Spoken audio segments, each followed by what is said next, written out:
आज हम लोग पढ़ेंगे क्लास 11 पेज नंबर है 27। देखिए सर 91 40 26 86 99।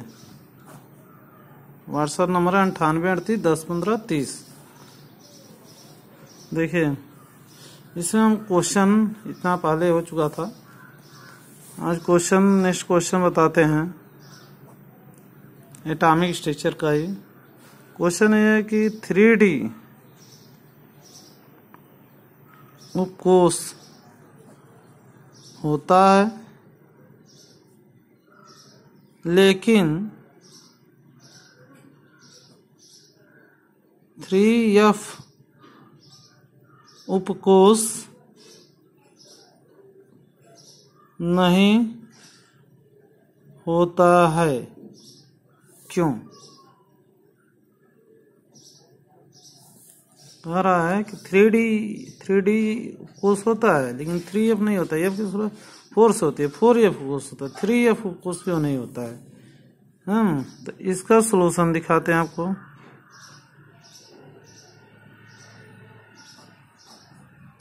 देखिए 3D उपकोष के लिए 3D उपकोष के लिए n बराबर क्या होगा? 3 है, आगे 3 लिखा है। और L बराबर क्या होगा? तो D के लिए L का मान बताया गया था SPDF 0 1 2। D के लिए 2 होता है, ठीक। और 3F उपकोष के लिए 3F उपकोष के लिए n बराबर आगे 3 है, 3 होगा। और L बराबर, तो F के लिए L का मान 3 होता है लेकिन किसी भी n के लिए L का मान n के मान के बराबर है, इससे कम नहीं होता है, तो ये सही नहीं होगा। मतलब पीछे पढ़ाया गया कि मुख्य क्वांटम संख्या n जो है, n के लिए L का मान 0 से लेकर n-1 एक कम ही तक होता है। यानी 3 है तो इसका एक कम तो 0 से लेकर 2 तक ही होगा। 3 कभी नहीं हो सकता या ज्यादा नहीं हो सकता, बराबर भी नहीं हो सकता, ज्यादा नहीं हो सकता। तो देखिए इसी की वजह से 3F उपकोष नहीं होता है। तो क्या लिखे कि किसी भी n के लिए L का मान L का मान जो है n के मान के बराबर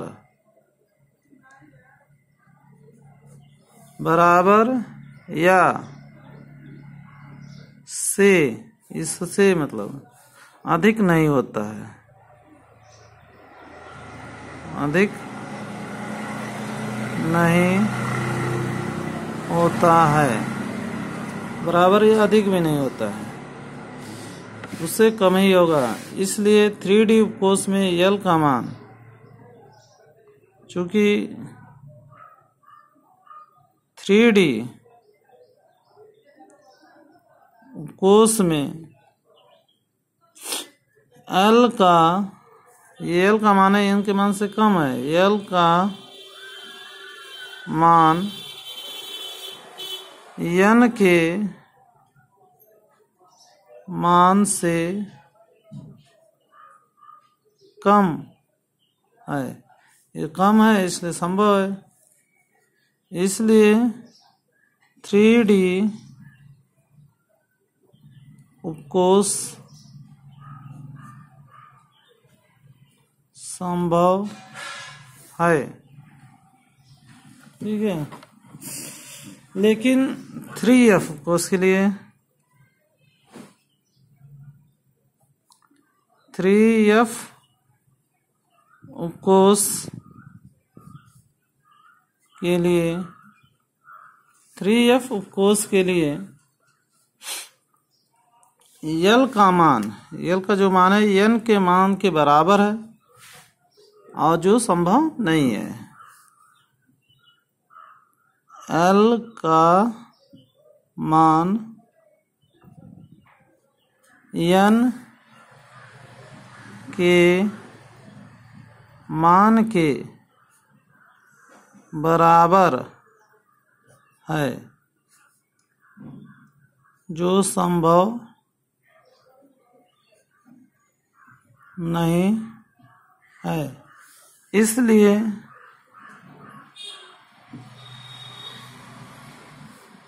थ्री एफ उपकोष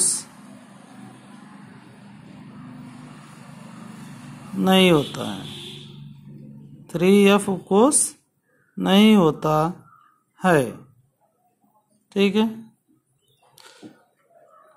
अब थोड़ा सा हम लोग पढ़ेंगे। एक और क्वेश्चन आपको बता देते हैं।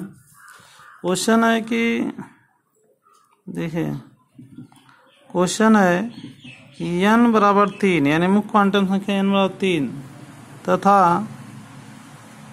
चक्रण क्वांटम संख्या ms लिखें या केवल s लिखें।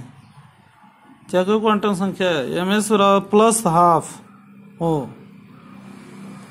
वाले इलेक्ट्रॉनों की अधिकतम संख्या कितनी होगी? वाले यानी n बराबर 3 और ms बराबर इतना वाले इलेक्ट्रॉनों की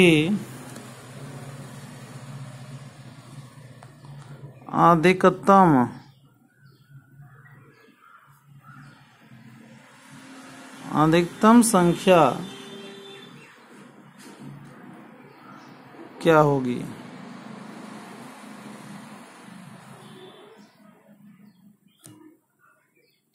तो देखिए, इसका सिंपल सा सॉल्यूशन है। कहा गया है कि n बराबर 3, यदि n बराबर 3 तो 3 के लिए कितना होता है? 3s होता है, 3p होता है और 3d उपकोष होता है। 3s 3p 3d, 3f होता नहीं है, ये बताया गया है। s में एक ऑर्बिटल होता है, p उपकोष में 3 ऑर्बिटल होते हैं और d उपकोष में 5 ऑर्बिटल होते हैं। 1 2 3 4 5। ठीक, तो ये पहले इलेक्ट्रॉन के लिए ms का मान प्लस हाफ होता है, दूसरे के लिए माइनस हाफ होता है प्रत्येक ऑर्बिटल में। तो पहले वाले के लिए प्लस हाफ, दूसरे वाले के लिए माइनस हाफ, तो plus half plus half plus half, दूसरा है ही नहीं अभी।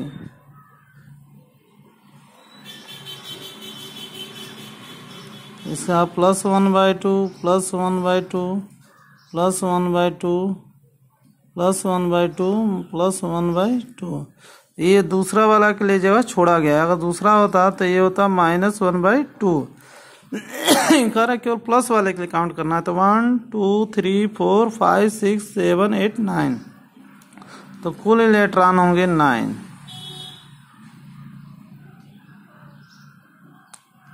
कुल इलेक्ट्रॉन 9 होंगे। ठीक है, नेक्स्ट पेज चलते हैं। आपको page number 28 class 11 DK sir 91 40 26 86 99। Mobile WhatsApp number 98 38 10 15 30।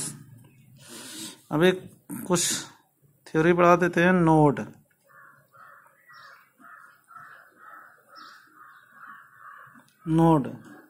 Node किसे कहते हैं?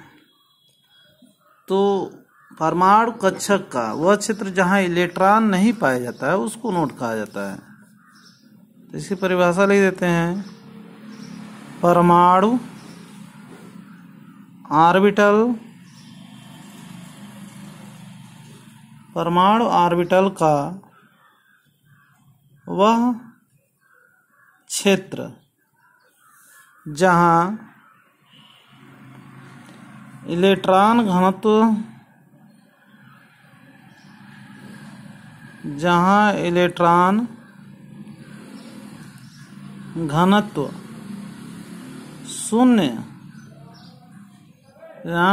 शून्य होता है या इलेक्ट्रॉन घनत्व शून्य होता है या इलेक्ट्रॉन के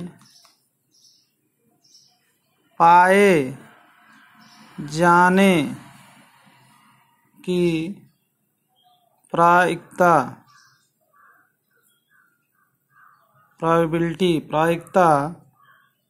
शून्य होती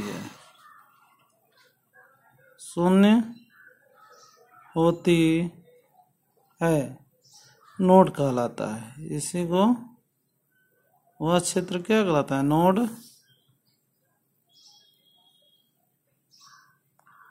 नोड कहलाता है। यह दो प्रकार का होता है। नोड जो है दो प्रकार का होता है। यह दो प्रकार का होता है। पहला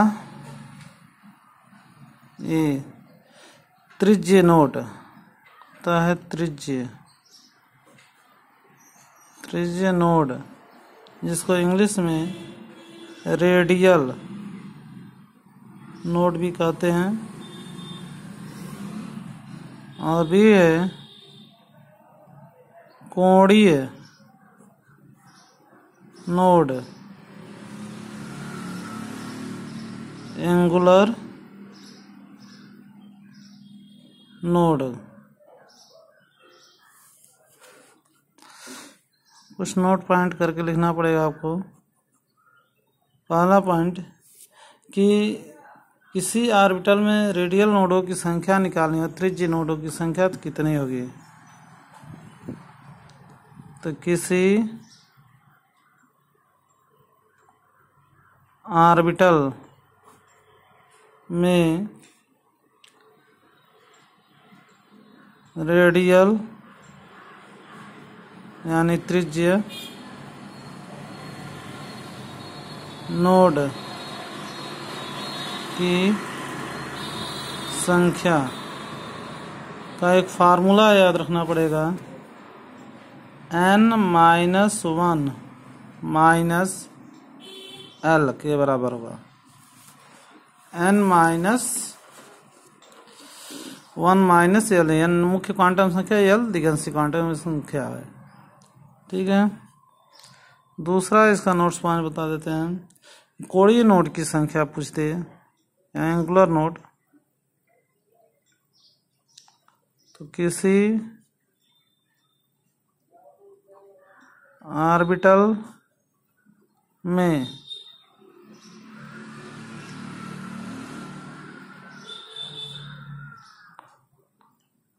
एंगुलर यानी कोणीय नोड की संख्या कितनी होगी? तो कोणीय नोड की संख्या दिगंशी क्वांटम संख्या, एजीमुथल क्वांटम नंबर यल के इक्वल होती है। और यह जो है इसी के बराबर नोडीय तल भी होता है। यह जो है नोडीय तल की संख्या भी होती है, यल। तीसरा है किसी कुल नोडों की कुल संख्या, किसी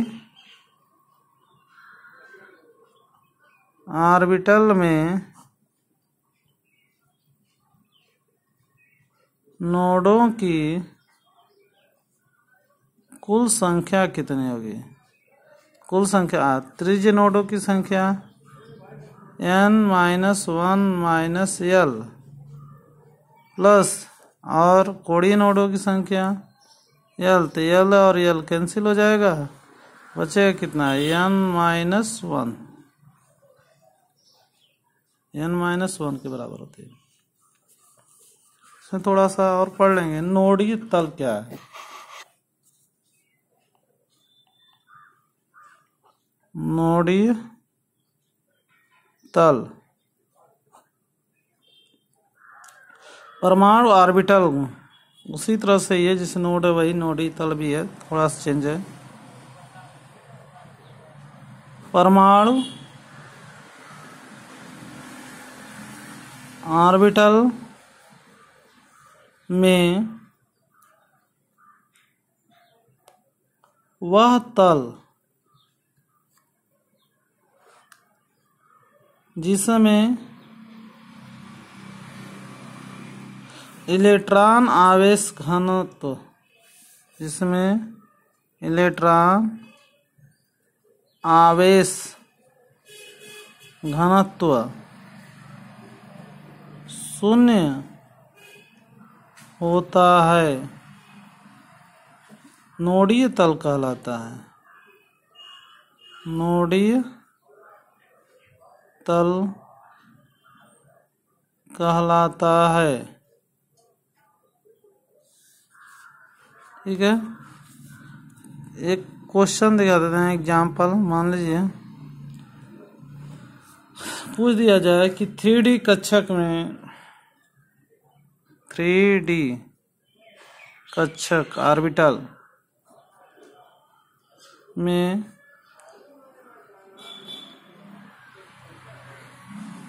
त्रिज्य नोड, कोणीय नोड, नोडीय तल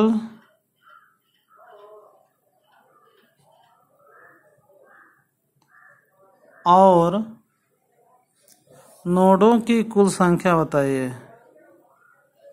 नोडों की कुल संख्या बताइए।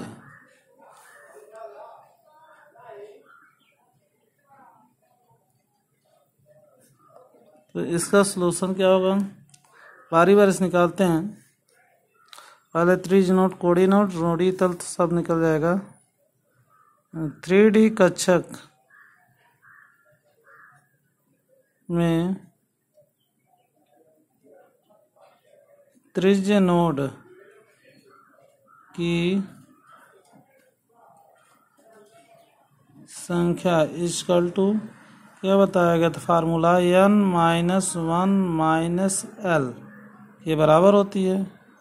n की जगह इसमें 3 है, 3 - 1 माइनस, और डी कक्षक के लिए l का मान 2 होता है। कैसे?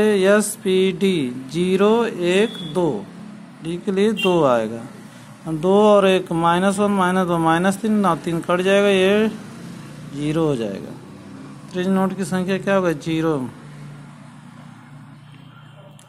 3D कक्षक में कोणीय नोड, कोणीय नोड की संख्या इक्वल टू, कोणीय नोड की संख्या इक्वल टू l के बराबर होती है। और डी के लिए, डी कक्षक के l का मान 2 होता है। तो ये हो गया 2। अच्छा, नोडीय तलों की संख्या,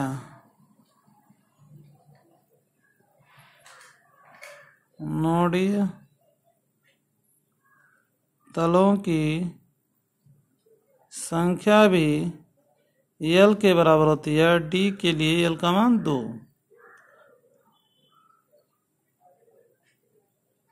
नोडों की कुल संख्या बराबर होगी, नोडों की कुल संख्या बराबर होती है n-1 के बराबर होती है। फार्मूला है। तो इसके आगे n के लिए, n का मान क्या है? 3। तो ये हो जाएगा 3 - 1 बराबर 2। ये हो गया आपका। ठीक है, कुछ अगले टर्म पे